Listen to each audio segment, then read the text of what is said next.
সারাদিন। শনিবার সারা দেশের সাথে রানাঘাট মহকুমা আদালতেও পালিত হলো এই বছরের প্রথম লোক আদালত।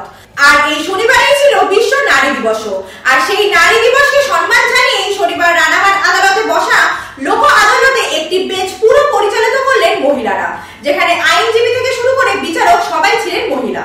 ডাকাত সন্দেহে 3 যুবককে গ্রেফতার করলো শান্তিপুর থানার পুলিশ।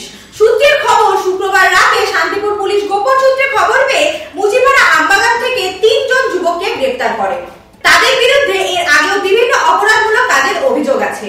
শনিবার ধৃতদের রানাঘাট আদালতে পাঠিয়েছে শান্তিপুর থানার পুলিশ। পুকুরে স্নান করতে নেমে জলে ডুবে মৃত্যু এক উচ্চ মাধ্যমিক পরীক্ষার্থী ও এক মাধ্যমিক পরীক্ষার্থীর।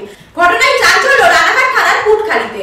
সূত্রের খবর, কুশুরিয়া এলাকার বাসিন্দা উচ্চ মাধ্যমিক পরীক্ষার্থী সুফল দাস প্রতিবেশী মাধ্যমিক পরীক্ষার্থী রুদ্রবালাকে সাথে নিয়ে পুটখালি এলাকার একটি পুকুরে স্নান করতে গেলে হঠাৎই জলে ডুবে যায় তারা।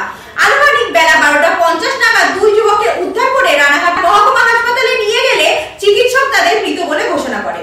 2025 আইএসএল লিগ সিল হাতে পাওয়ার মুহূর্ত সাক্ষী থাকতে ট্রেনে বাসে ভিড় করে রওনা দিয়েছে যুব ভারতীয় ক্রীড়াঙ্গনের উদ্দেশ্যে সমর্থনরা। 8ই মার্চ শনিবার কলকাতার যুব ভারতীয় ক্রীড়াঙ্গনে হতে চলেছে আইএসএল সিল চ্যাম্পিয়ন খেলা।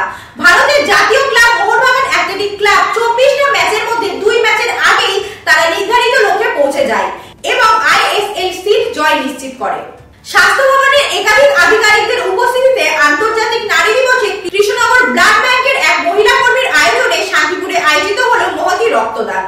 মহিলাদের উদ্বুদ্ধ করতে রক্ত দিলেন ওয়েস্ট বেঙ্গল ভলেন্টিয়ারি ব্লাড